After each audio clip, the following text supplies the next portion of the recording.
Sa makambo nyonso nekosu Olatina nangaye Oh Yesu. Merci pour ce jour, car tu nous permets de nous approcher encore du trône de grâce pour t'écouter. Écouter celui qui est la vie. Écouter celui qui a triomphé. Écouter celui qui est la parole faite chair. Seigneur, merci pour ta parole. Nous aimons ta parole. C'est notre constitution. C'est notre vie. Tout ce qui nous concerne se trouve entre ces lignes. Tout ce qui nous concerne se trouve ici. Et ici, nous trouvons une personne.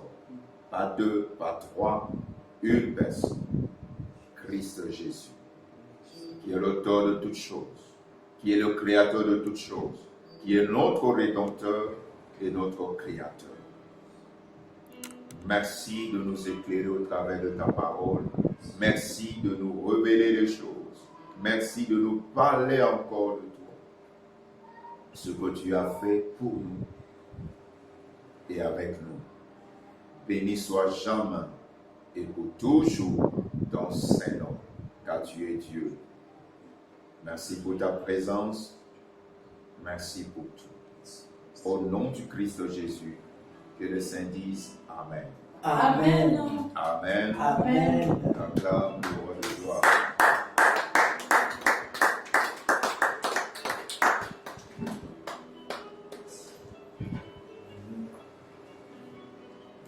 La parole du Seigneur est toujours la vérité. Que sert-il à l'homme de gagner le monde entier s'il perdait son âme? Nous avions vu avec vous la première partie hier. Israël commençait à crier devant la mer lorsqu'ils ont vu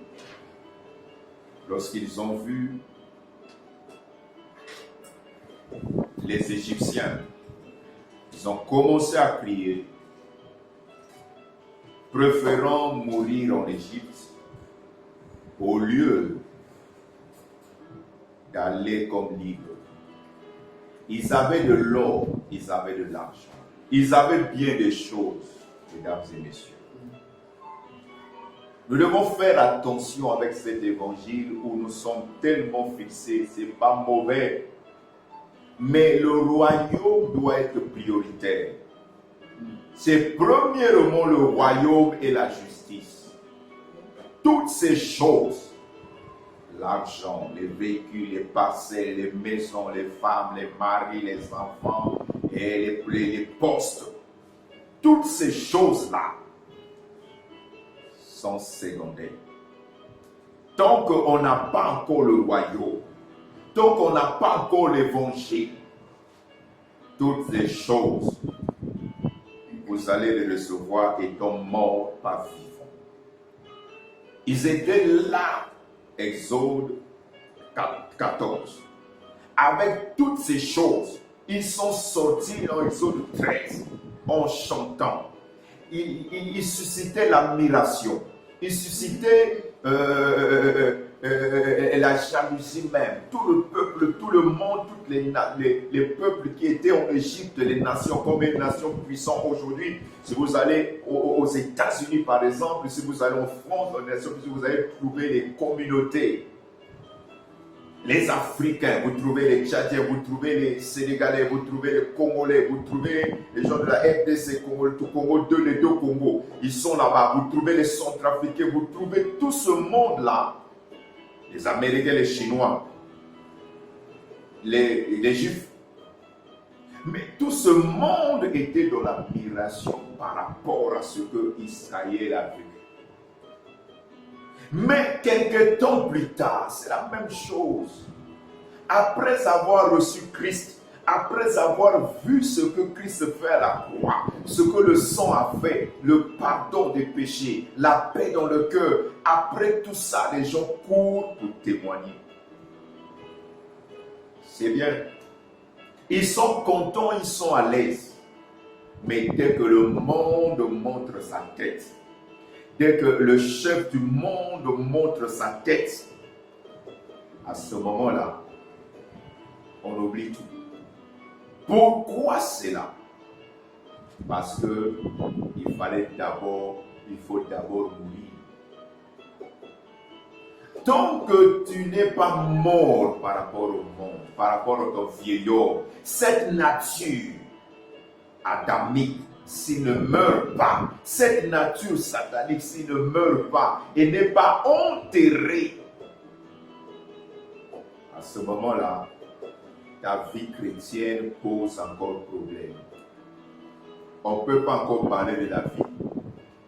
Parce que il faut d'abord mourir avant de recevoir une nouvelle vie. Si tu n'es pas mort, tu ne peux pas recevoir une nouvelle vie. C'est impossible. De la même manière que le grain que nous sémons doit mourir pour germer.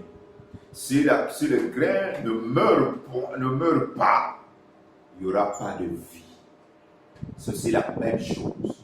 Ici, on ne parle pas de la mort de ton corps, non. C'est la mort de ton vivant. C'est la mort de ta nature. On parle de ton âme ici.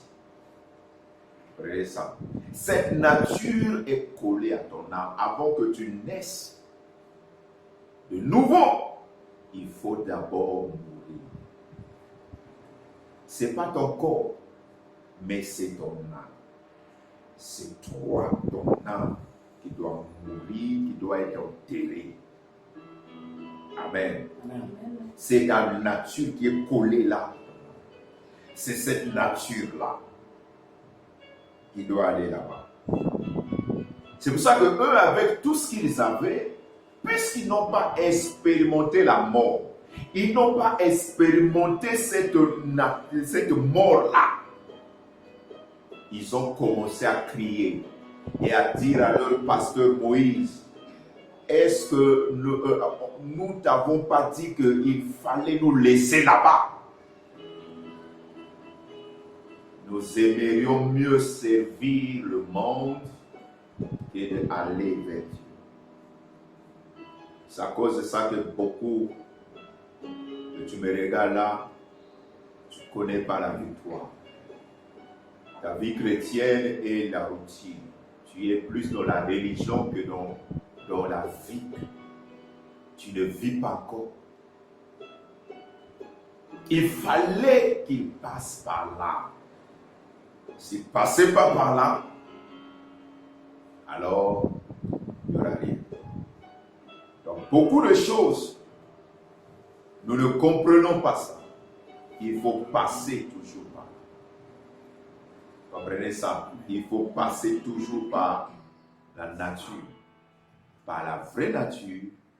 Si on passe par cette mort-là et qu'on n'est pas enterré, ça posera problème. Ils avaient tout, comme toi. Tu as tout. Regarde, ils ont dit, nous aimerions retourner. Il fallait nous laisser là-bas. Donc, pendant que les chicotaient, comme le monde donne certains avantages, le monde donne certains gains, parce qu'on leur donnait certaines choses. Et nous allons continuer à étudier. Et ce peuple-là, et nous aujourd'hui, comment est-ce? Il y a quel rapport? C'est que les choses qui les a bloqués, nous devons comprendre parce que la parole nous dit, dans 1 Corinthiens, chapitre 10, là où nous avons vu quelque chose là-bas. Hier, on a dit quelque chose sur ça. On va continuer de lire quelques versets encore là-bas. 1 Corinthiens 10, à partir du verset 2, la parole nous dit qu'ils ont tous été baptisés en Moïse, dans la nuée et dans la mer, qu'ils ont tous mangé le même aliment spirituel et qu'ils ont tous bu le même breuvage spirituel, car ils buvaient à un rocher spirituel qui les suivait, et ce rocher, c'était Christ. Ce rocher, c'était Christ. Voyez, ils sont dans l'ancien, mais on parle de Christ, on parle déjà de Christ. Verset 5. Mais la plupart d'entre eux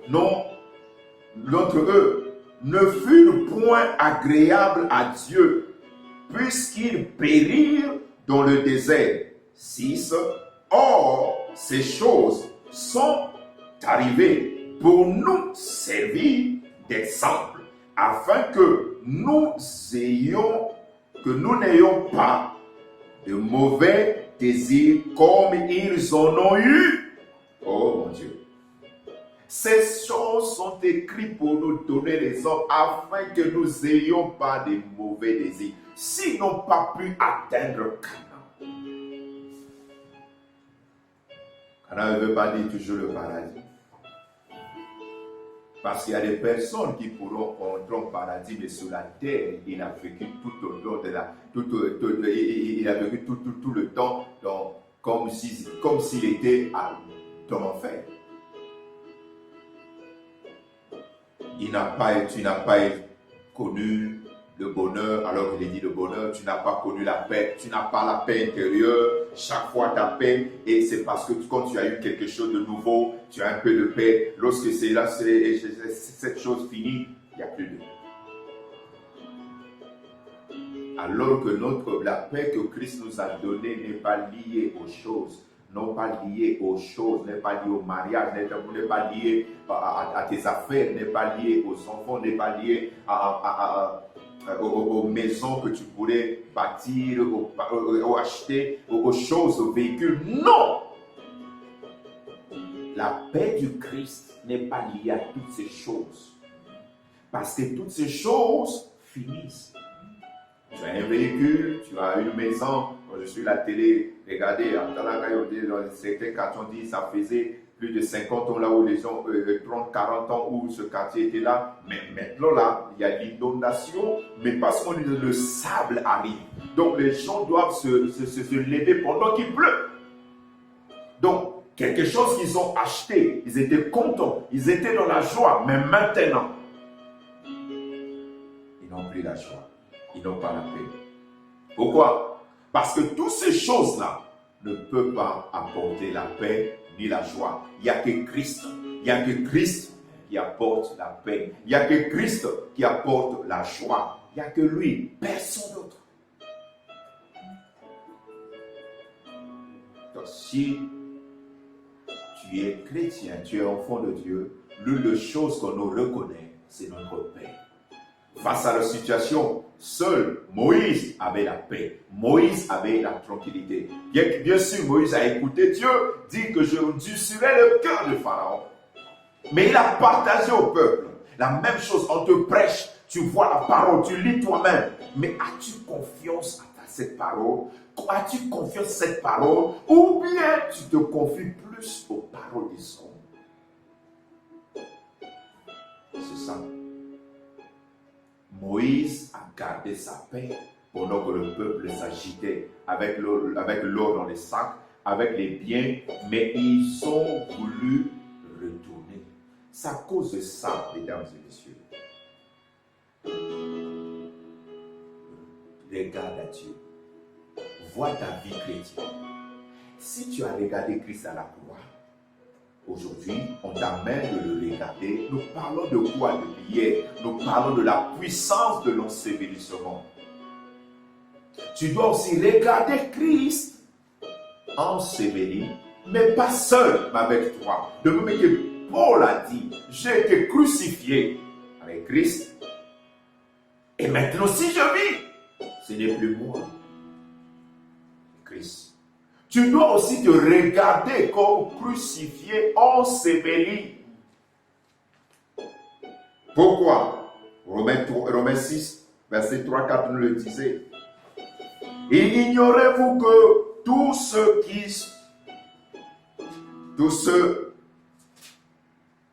ignorez-vous que nous, tous qui avons été baptisés en Jésus-Christ, c'est en sa mort que nous avons été baptisés. Nous avons été ensevelis avec lui par le baptême de sa mort. Ça veut dire quoi? Tu dois te regarder que lorsque tu étais baptisé, que ton âme était en train d'aller. C'est là où je vous demandais de signaler les choses. Dans Jean chapitre 19, verset 30, je vous ai dit, Jésus rendit l'esprit. Mais dans Luc 23, verset 46, là-bas on nous dit que Jésus cria et dit, Père, je remets mon esprit entre tes mains. Donc c'est l'esprit du Christ est parti à la croix déjà au Père. Son âme, Acte chapitre 2, verset 27, l'âme du Christ est partie aux enfers, au séjour de mort. Maintenant, si toi tu n'arrives pas à regarder que ton âme, ta nature du péché là, a été enterrée avec Christ. La nature adamique qui est maudite, qui commet des dégâts, qui commet des péchés, qui a des mauvais désirs, toutes ces choses-là, que cette nature, cette issue, cet arbre produit comme fruit, est enterré. Si tu n'arrives pas à voir que dans le baptême, tu es en train d'enterrer. On enterrait quoi? Ce n'est pas ton corps, mais on était en train d'enterrer par le geste du baptême. On était en train d'enterrer ton âme. Par le geste du baptême, on était en train d'enterrer ton âme. Amen. Amen. C'est ça. Il faut arriver à comprendre ça. C'est pour ça que Jésus-Christ disait, vous connaîtrez la vérité et la vérité vous rendra libre. Ce n'est pas des prières. Ici, je te parle des faits. Je te donne les faits. Ce que Christ a déjà accompli. Et c'est à toi simplement de prendre, de croire, de placer ta foi dans ce qu'il a fait là. Comprenez ça? De réaliser simplement cela. Et qu'ainsi, vous verrez la gloire. Alors, pourquoi Pierre dit que, dans Acte 2, verset 27, car tu n'abandonneras pas l'âme tu n'abandonneras pas mon âme dans le séjour de mort. Et tu ne permettras pas que ton sang voie la corruption. Pourquoi il dit ça? C'est ce que David a été en train de prophétiser. Il chantait, mais c'était de prophétie. Il ne parlait pas de lui parce que le corps, le tombeau de David, jusqu'à aujourd'hui, si vous allez en Israël, il y a son tombeau, il n'y a pas de tombeau de Jésus. Et tu n'abandonneras pas mon âme dans le séjour de mort. Alors, posons-nous la question. Pourquoi le Seigneur Jésus est-il allé au séjour de mort? C'est ça magnifique. Dans l'ensevelissement, le tombeau, le corps de Jésus est dans le tombeau de Joseph Arimathée, mais l'âme de Jésus, le diable amène l'âme de Jésus à l'enfer. Pourquoi son âme part-il jusqu'aux enfers? Pourquoi Jésus ne s'est pas arrêté à accomplir les choses que nous avons vues déjà avec vous, la croix? À la croix, qu'est-ce qui se passe à la croix? Il y a eu réconciliation. À la croix, il y a eu la paix entre nous et Dieu. La terre et le ciel s'est réconcilié. L'homme et son créateur s'est réconcilié. L'homme entre eux, l'homme et l'homme d'origine et les nations se sont réconciliés. C'est ça les avantages de la croix. Par la croix, la chair est vaincue. Le péché est vaincu. La malédiction est vaincue. À la croix, on a crucifié la loi et ses influences. Tout ça. Mais pourquoi Jésus ne va-t-il pas rester là? Parce que s'il reste aussi là, c'est comme si il n'a pas achevé ce qu'il devait faire. Parce qu'il y avait une autre chose. Là, c'est la puissance de la croix. Mais dans la puissance de l'ensevelissement, nous le voyons maintenant à partir de là. Et il va là-bas. Pourquoi? Ézéchiel chapitre 18, verset 20. Ézéchiel 18, verset 20 nous dit ceci. L'âme qui pêche, c'est celle qui mourra. L'âme qui pêche, c'est celle qui mourra. Le fils ne portera pas l'iniquité de son père, et le père ne portera pas l'iniquité de son fils. La justice du juste sera sur lui, et la méchanceté du méchant sera sur lui. Il dit que l'âme qui pêche, c'est celle qui mourra. Donc ça veut dire que l'âme qui pêche, c'est l'âme qui doit aller à l'enfer au séjour de mort. Mais pourquoi Jésus, son âme va-t-il à l'enfer?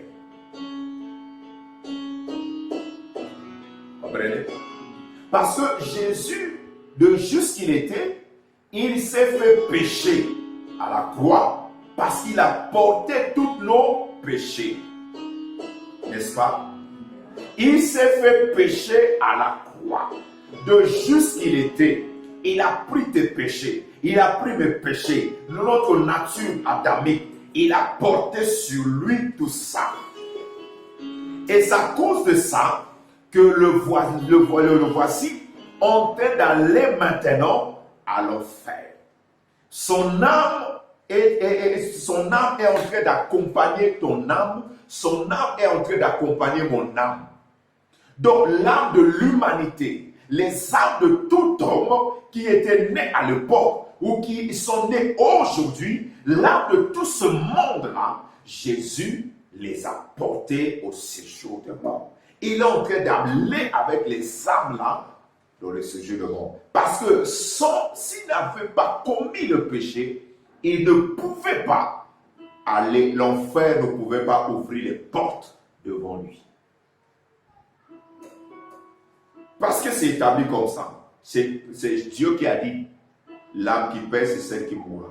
Quand on parle de la mort là, on parle de la mort d'aller là-bas.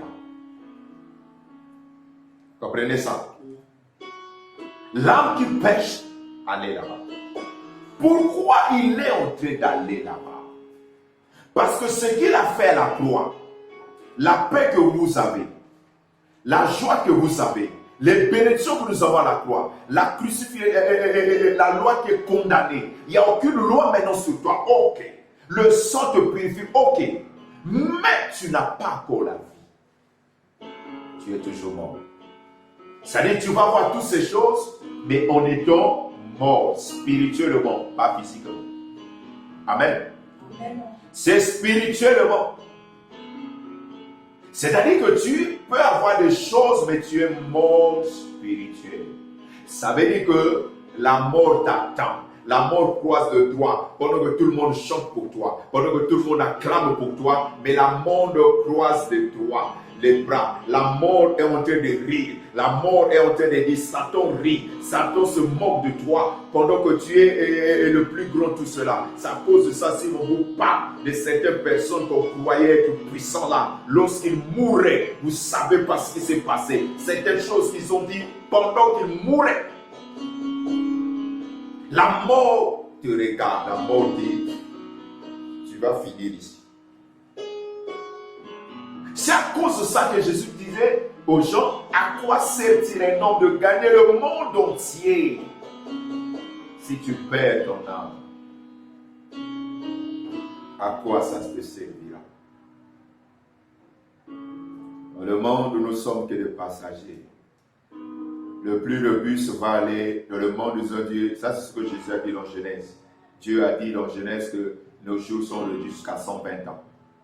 Moi, je ne parle pas de ce que les sommes disent. Moi, je parle de ce que lui-même a dit. 120 ans. Mais non. Entre 120 ans et l'éternité. Dans la gloire.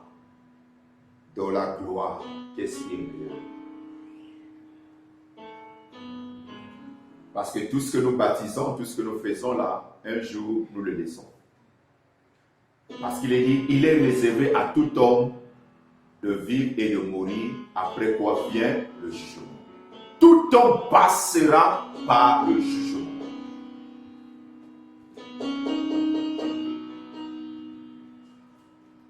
est réservé à tout homme. Qu'il soit riche, qu'il soit puissant, qu'il soit connu, qu'il ne soit pas connu, tout le monde passera par le jugement. Comment est-ce que tu as marché?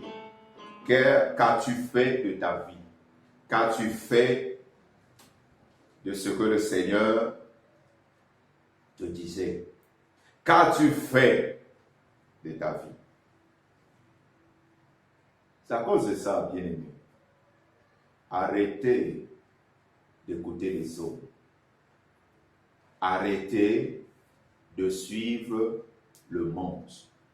Arrêtez à regarder à gauche, à droite. Mais fixez-vous sur le Seigneur, sur sa parole. Peu importe ce que les gens font, si la parole ne te recommande pas cela, ne te soumets pas à ça. Peu importe ce qui se fait maintenant actuellement, si la parole ne te dit pas de le faire, ne te soumets pas à cela. Parce que ça ne servira à rien. Ça ne servira à rien. Amen. Amen. Donc, il est en train d'aller là-bas, c'est ton âme. Pendant que tu étais baptisé là, c'est ton âme qu'on était en train d'amener. C'est ton âme qui était identifiée avec l'âme de Jésus. C'est pour dire, tu étais en train de dire que non, j'ai vu la croix, j'ai accepté Jésus, maintenant on est là pour que mon âme soit enterrée, pour que mon âme aille jusqu'au séjour de mort, que mon âme soit identifiée avec l'âme de Jésus dans le séjour de mort. Maintenant, quelqu'un peut le dire. Mais ce qu'il a fait il y a longtemps. Parce que ce que Christ a fait là n'a pas de début, n'a pas de fin. Ce que Christ a fait là, c'est comme ça. Ça reste comme ça. Chaque fois que quelqu'un accepte Christ, chaque fois que quelqu'un suit Christ, chaque fois que quelqu'un va dans le seau de baptême et qui croit à cette parole, c'est cette parole-là qui se confirme dans sa vie.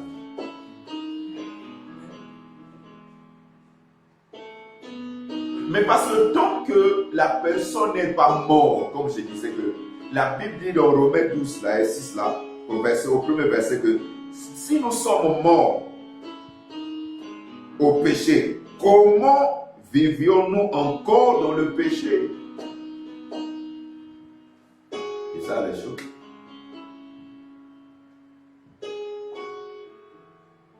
Mais nous verrons maintenant comment. Donc, Christ devait aller là-bas. Pourquoi il est parti là-bas? Parce que l'âme qui pêche, c'est immoral. Mais il a pris ta place. Il est en train d'aller avec toi. Et pour toi, c'est pour toi qu'il va là-bas. C'est pour toi et moi que Christ, Jésus, son âme, le diable amène là-bas. Et n'oubliez pas aussi que là-bas, il y a eu un combat.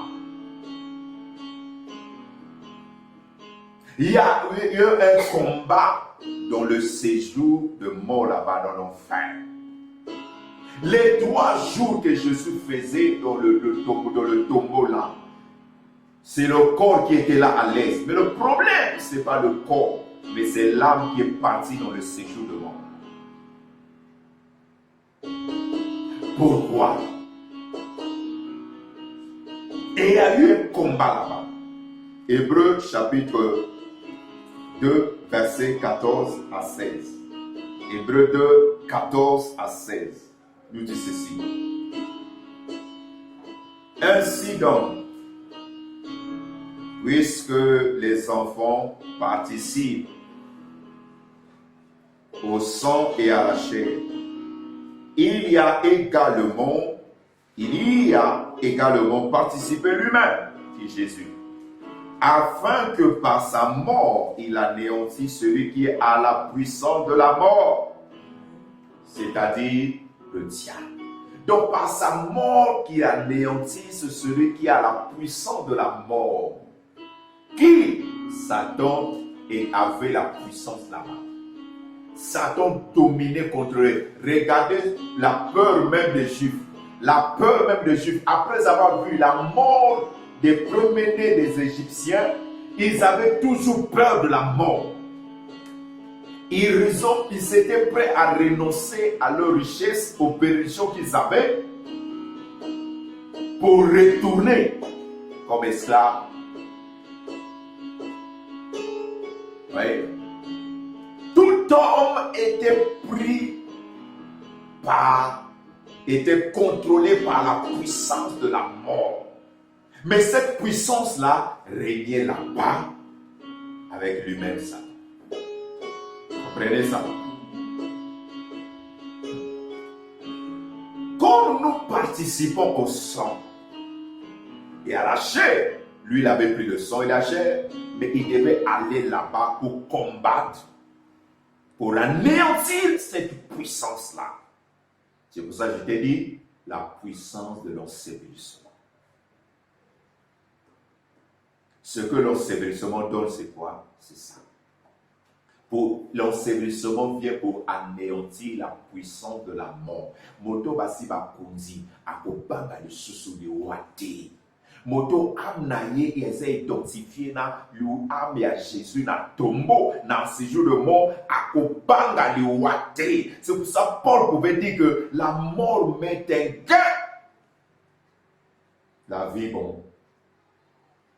Parce que si je mors, je rencontre mon Seigneur.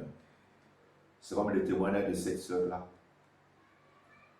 qui aimait le Christ, mais son mari n'aimait pas Jésus. Son mari est alcoolique, son mari venait de battre à tout moment. Un jour, son mari prend un truc fort, pendant qu'elle était à genoux, en train de prier, il dit, si tu ne te lèves pas, je vais te frapper à la tête, je vais te tuer. Il dit, ok, si tu me tues, je rencontre mon mari, le meilleur des maris, Christ. L'homme est resté avec son bâton à la main. Il n'arrivait même plus à faire. Et depuis ce jour-là, il s'est arrêté. Comprenez ça? Cette femme n'avait même pas peur de la mort pour se lever. Et face à ça, son mari a changé d'idée. Et son mari a pris la décision de la suivre, la prière. Pourquoi? Parce que les menaces n'arrivaient plus à rien. Et Dieu a agi. Comprenez ça? Elle était en train de prier, mais chaque fois on le malmenait, on le met. Mais ce jour-là, comme elle a commencé, elle a franchi un pas où il a dit, si tu me tues.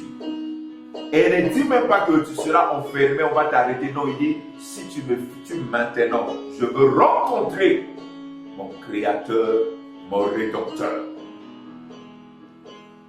Elle n'avait pas peur de la mort. La personne qui a vu son âme. Parce que l'âme, c'est le centre. L'âme, c'est là où il y a des sentiments, il y a des émotions, il y a toutes ces choses-là qui nous lient. Comprenez ça? Quand ton âme est déjà enterrée, ensevelie, lorsque toute ton âme part là-bas et que tu arrives à vaincre cela, et ta vie chrétienne va commencer à être plus meilleur que ça. Comprenez ça? La vie chrétienne sera plus meilleure que ça. Il y a également participé lui-même afin que par la mort, il anéantit celui qui a la puissance de la mort, c'est-à-dire le diable. C'est pour vaincre le diable qu'il est parti au séjour de mort. Verset 15. Hébreux 2. Et qu'il délivra, vous comprenez, il délivra tous ceux qui par crainte de la mort étaient toute leur vie retenus dans la servitude, dans l'esclavagisme. Beaucoup de gens par peur de la mort, même cette pandémie-là, la peur de la mort, la peur de la mort. Ah non, c'est beaucoup, tu es là, parfois tu regardes les choix que tu as faits, la personne que tu vas avec lui là. C'est parfois la peur simplement, non, qu'est-ce que je vais faire, comment je vais vivre, et ceci, cela. Et tu cours. La peur là te maintient en esclavage. Alors que tu es libre. En Christ, nous avons la liberté. Mais tu es retenu à cause de la peur. Voyez, il les délivra tous ceux qui, par crainte de la mort, étaient toute leur vie retenus dans la servitude.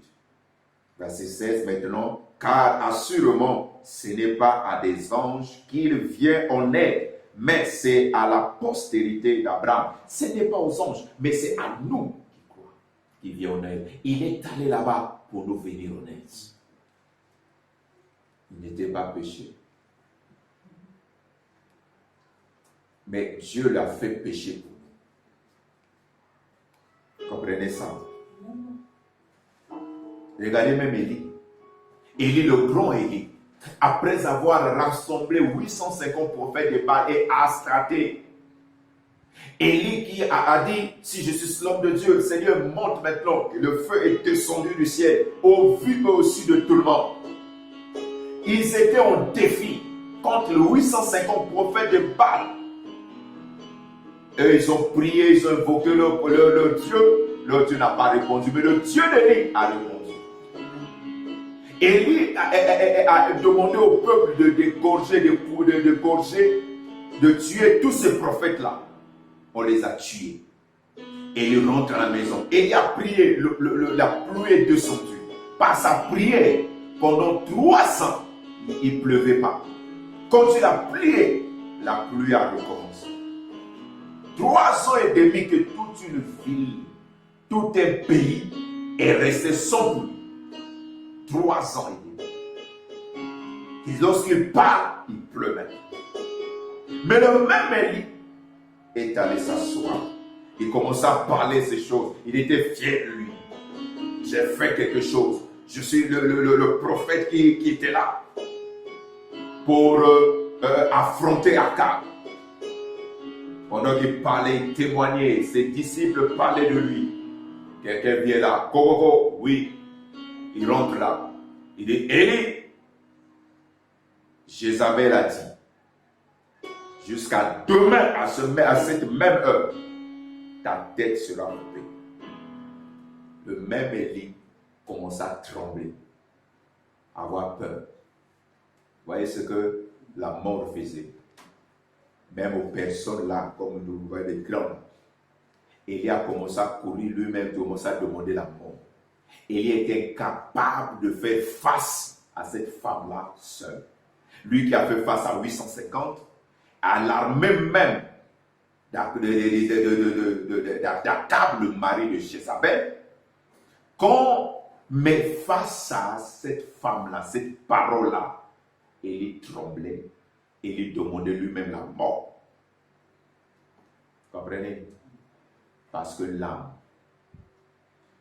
ça cause, vous voyez que beaucoup de gens, à cause de la peur de leur demain, qu'est-ce que nous allons dire? Qu'est-ce que je ferai? Qu'est-ce que je serai demain? La peur là, c'est ce que l'ennemi utilise toujours. La peur là. J'ai tel âge, demain j'aurai tel âge. Mais ma vie, mon avenir. Non, ton avenir n'est pas entre tes mains. Ton avenir dépend de ton Créateur. Ton avenir est écrit déjà. Toi, suis ton Créateur. Cherche ton Rédempteur. Marche avec lui. Tu seras surpris de ton avenir. Ton avenir n'est pas ce que toi tu penses. Ton avenir n'est pas ce que le monde te montre. Ton avenir n'est pas là où tu es né. Non, tu es né quelque part. Beaucoup de gens sont tranquilles parce qu'ils sont nés là où il y a des choses, il y a des matériels, des biens. D'autres sont plus tourmentés parce qu'ils sont nés là où il n'y a rien. Et qui était David pour devenir roi? Dans la Bible, tu as vu quelle étude David a fait pour devenir roi. C'est le fils qui était né hors mariage, mais qui était dans la maison de son père comme un esclave. Mais Dieu ne s'est pas gêné de le choisir. Ton avenir n'est pas lié à tout ce que le monde établit comme règlement. Non.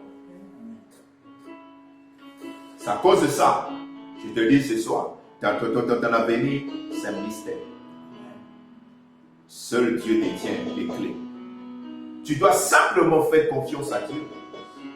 Tu dois simplement te plier à sa volonté et laisser faire. Et tu verras les choses s'accomplir dans ta vie. Tu n'as pas à te tourmenter. Vous voyez, Élie a tremblé, il a dit, Seigneur, tue-moi.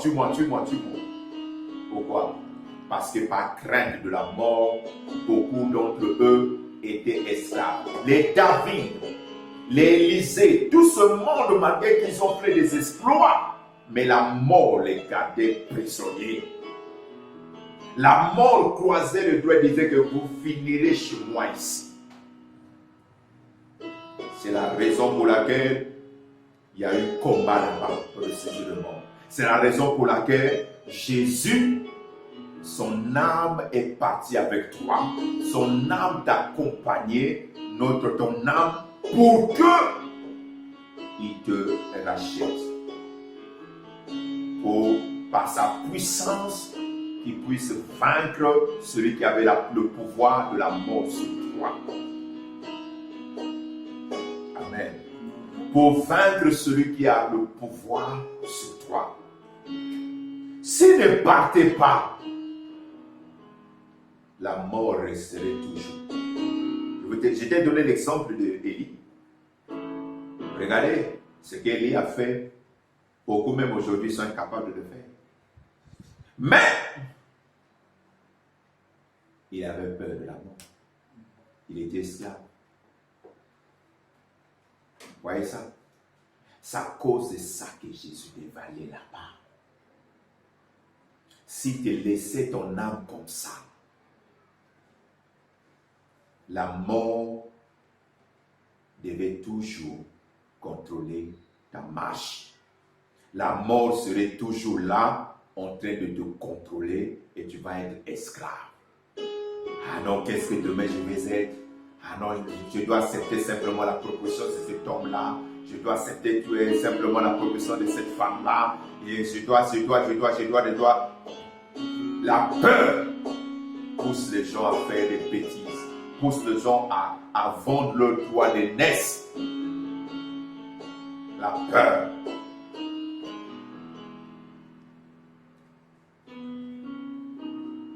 Qu'est-ce qu'il a fait encore là-bas? Nous avons Apocalypse 1, verset 17 à 18. Apocalypse 1, verset 17 à 18. Quand je le vis, je tombai à ses pieds comme mort. Il posa sur moi sa main droite en disant, ne crains point. Je suis le premier et le dernier et le vivant. J'étais mort et voici, je suis vivant au siècle des siècles.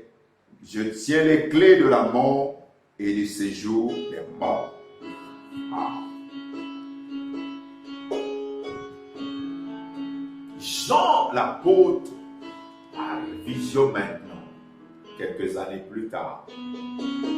Il voit Christ dans sa gloire. Mais il ne voit pas Christ, l'agneau de Dieu là, par le même vide. Il le voit avec les clés. Les clés là, il a eu où? C'est au séjour de mort. Les clés de séjour de mort et de la mort.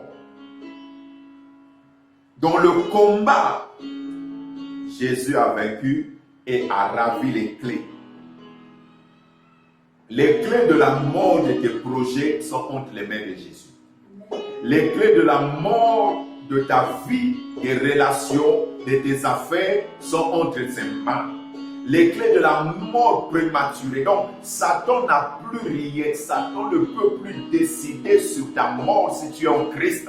Satan ne peut plus décider sur la destruction de tes affaires si tu es en Christ. Satan ne peut plus rien faire.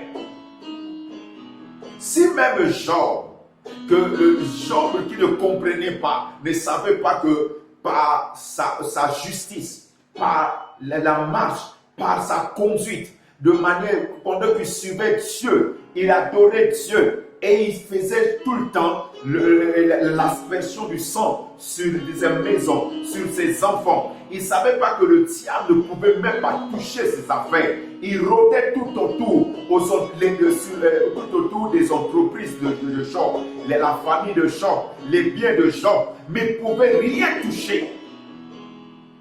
Il ne pouvait rien faire. Alors que là encore, Christ n'était même pas parti dans le séjour de mort. Mais Job ne comprenait pas ça. Jusqu'à ce que Dieu lui-même ait permis à Job, à Satan, en lui disant, touche ses affaires, ses enfants, mais ne touche pas sa vie. Vous comprenez ça? Mais à combien plus forte raison, pendant que ton Créateur, ton Rédempteur, Christ, est parti dans le séjour de mort, il y a eu combat et il est victorieux. Il a pris les clés.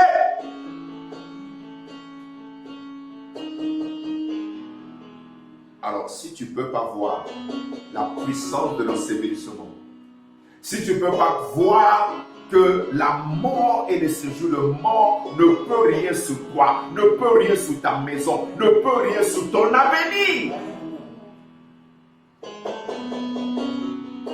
ne vas jamais avoir peur. Tu ne vas plus te lamenter. Tu ne vas plus te laisser paniquer par telle chose. Parce que Christ a tout accompli. Là encore, je ne te parle pas encore de la résurrection. On voit maintenant qu'est-ce qui va arriver. Il y a d'abord aussi une puissance. Je reste d'abord là. Parce que là encore, tu n'as pas encore la vie.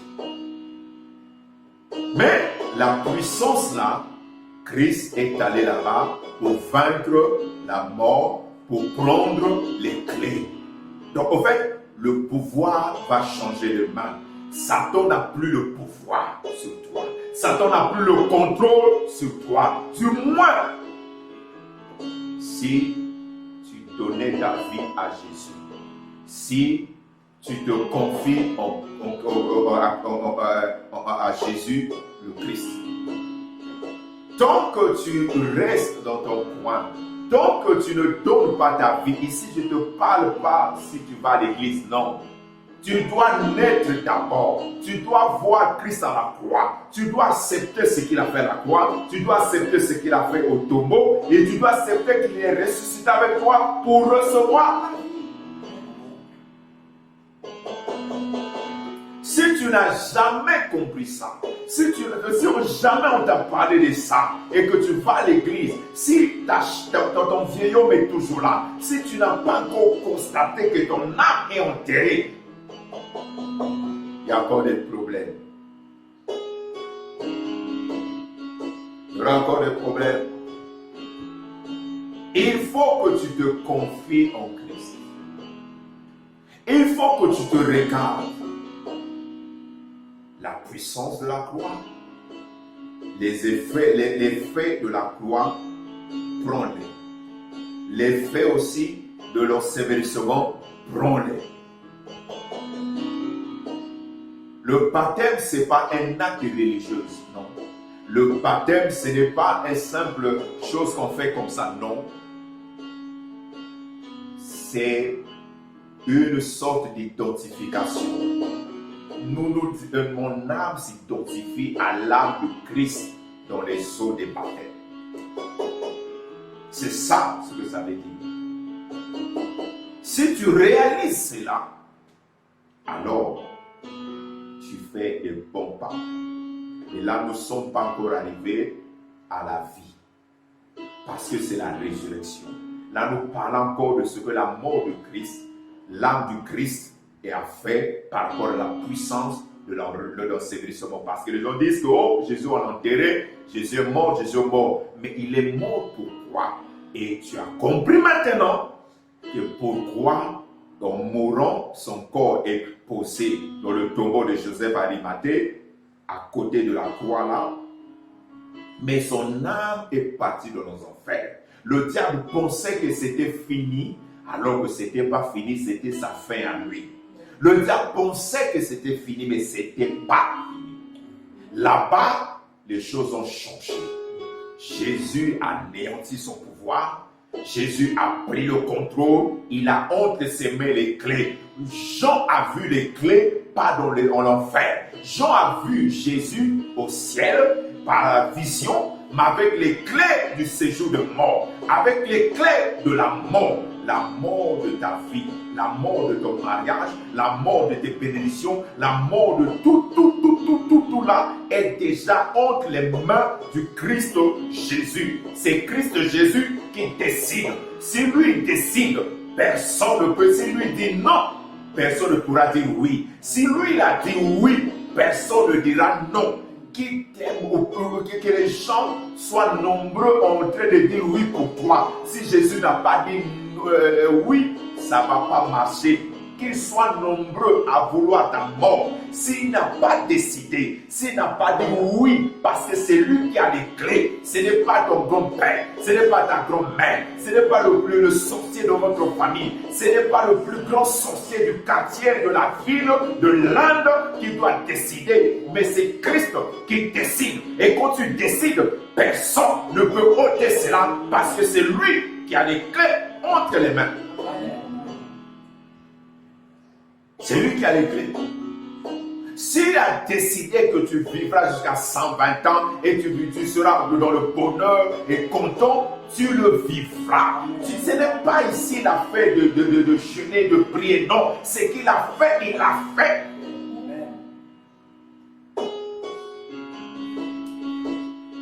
On ne peut pas avoir ce qu'il a fait là en jeûnant, non.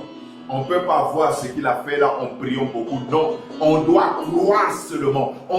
Nous devons simplement nous identifier à ce qu'il a fait. C'est tout. Nous devons simplement accepter et nous identifier à ce qu'il a fait. Ce n'est pas vos jeux, ce n'est pas vos veillées de prière qui feront cela. Non, il a fait ça. Avant même que tu le connaisses, il y a plus de 2000 ans il y a plus de 2000 ans qu'il a déjà accompli toutes ces choses. Il faut simplement croire. C'est pour ça qu'on te parle de ça. Il faut croire que lui, quand il dit, c'est lui l'alpha et l'oméga. C'est lui le premier et le dernier. Le commencement et la fin. Quand tu lui dis un mot, la chose arrive. Quand il entend, la chose existe. Ce n'est pas toi qui as voulu, mais c'est lui qui a décidé. Et sa parole est toujours oui et amen. Sa parole est la vérité. Sa parole ne change pas. Amen. Est-ce que vous croyez à ça? Amen. C'est en croyant à ça que vous vivrez de grandes choses. Mais ne pas croire à ça, ça ne servira à rien. Peu importe vos jeûnes, vos veilles de prière, vos sacrifices, vos dons que vous faites, si vous ne croyez pas à ces choses-là, vous êtes toujours mort. Il n'y a pas encore de vie. Vous devez croire. Vous devez croire. Si tu veux vivre une vie chrétienne victorieuse, de paix et de joie, vous devez voir Christ crucifié, voir Christ enseigné. Et vous voir avec lui dans ces dimensions-là. Vous voir avec Christ dans ces dimensions-là. C'est ça qui va changer les choses. Amen. Amen. Que le Saint des Saints glorifie son nom. Que Dieu bénisse sa parole. Ta parole est la vie. Ta parole est la lumière. J'aime ta parole plus que tout. Rien n'est plus important que ta parole.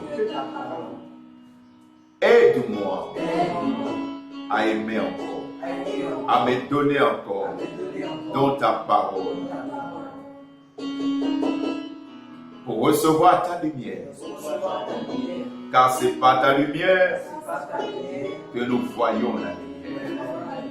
Puisque seule la révélation de ta parole éclaire. Aide-moi à te voir à la croix avec moi. Comme Paul disait, j'ai été crucifié, que je me vois crucifié, que je vois mon vieil homme crucifié à la croix avec toi. Que je vois mon vieil homme, mon âme enterrée avec toi. Seigneur, et par là, notre Dieu, tirer le meilleur et que je me vois également ressusciter. J'ai écouté. Qu'est-ce que c'est la croix? L'ensevelissement. Seigneur, ce n'est pas des simples messages, mais c'est des faits. C'est l'évangile. C'est ce que tu as compris. Pour moi, aide-moi à m'appliquer. Comme Paul a dit, que ces choses ont été écrites pour nous servir de témoignage, afin que nous suivons et que nous vivons ta parole. Seigneur, je te vois toi avec les clés du séjour de mort et de la mort. Aujourd'hui, en ce deuxième jour de ce mois de mars, je déclare que tout ce qui était mort, que toi, Satan, tu n'as plus l'autorité, ni le pouvoir sur moi, sur mon avenir, sur mes projets. Au nom du Christ Jésus, tu n'as plus rien, car Christ, mon Créateur, mon Rédempteur, t'a vaincu au séjour de mort. T'a vaincu. Il est sorti vivant. Il a les clés entre sa main. Les clés de mes projets, les clés de mon avenir. Les clés sont entre les mains de celui qui est l'alpha, l'oméga. Christ Jésus a les clés entre ses mains. Et quand il ouvre, personne ne peut fermer. Quand il ferme, personne ne peut ouvrir.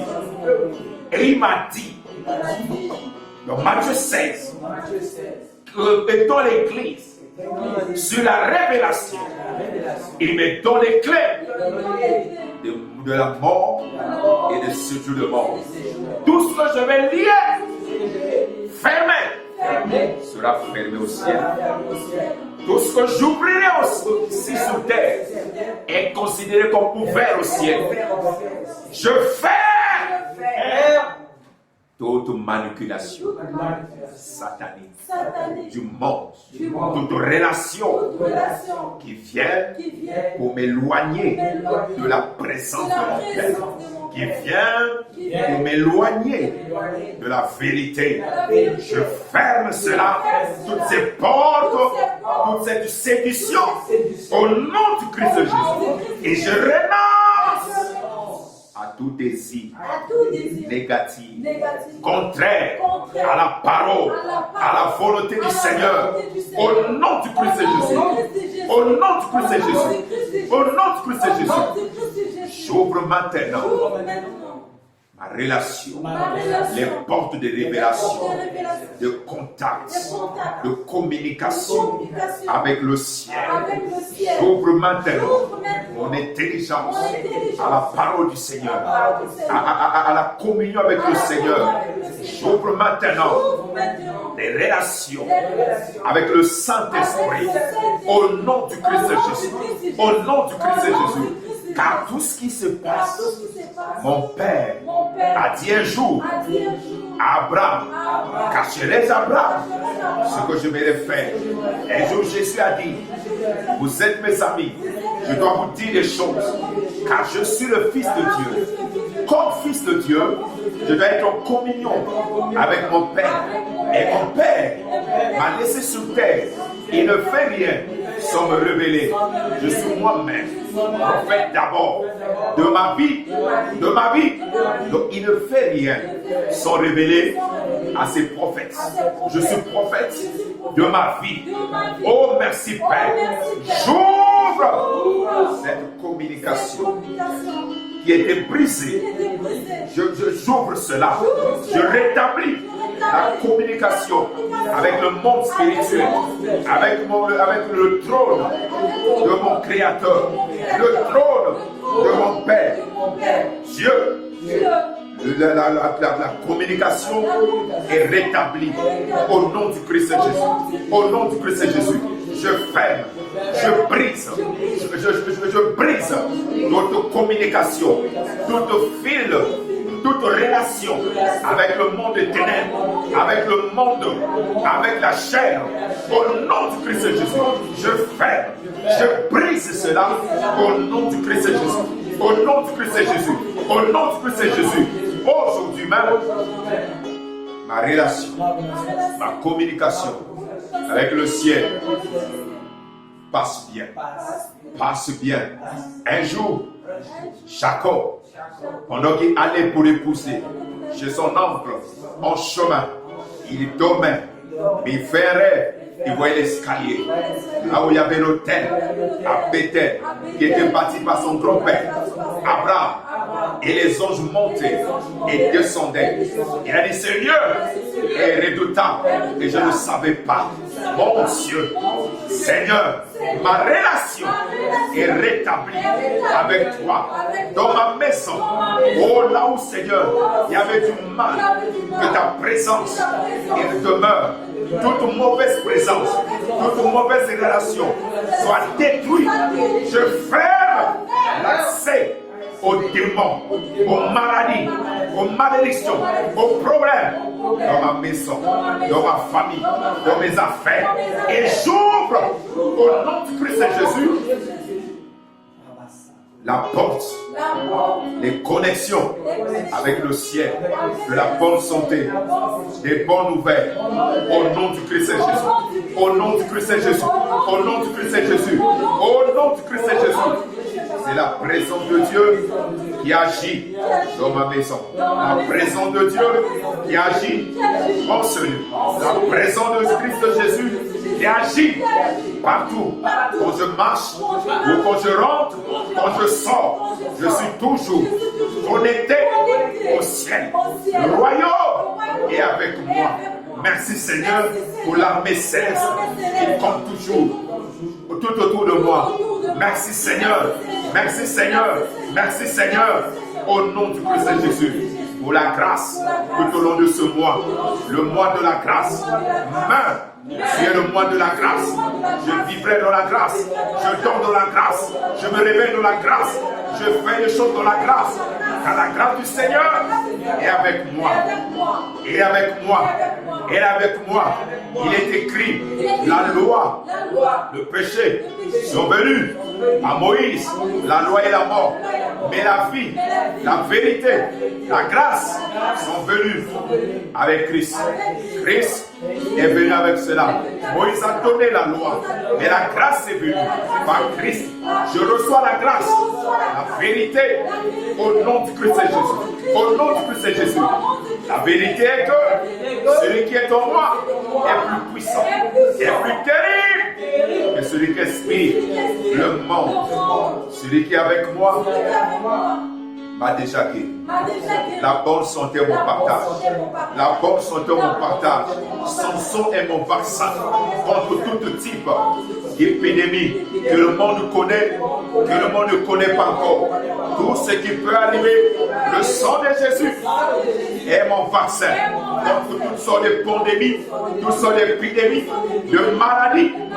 Je suis immunisé au nom du Christ Jésus. Merci Père. Merci Père. Merci Père. Merci Père. Pour la puissance de l'ensevelissement. Mort. Mort. Tu n'as plus rien sur moi. Tu ne peux peux rien. rien. Car j'ai la vie. J'ai la vie. En Christ Jésus. La vie de Christ est mon partage. Oh, j'aime mon Jésus. Sa parole est la vérité. Sa parole est vraie. Et ce qu'il a dit, c'est ce qui est déjà fait. Je le reçois. Je l'acclame pour cela.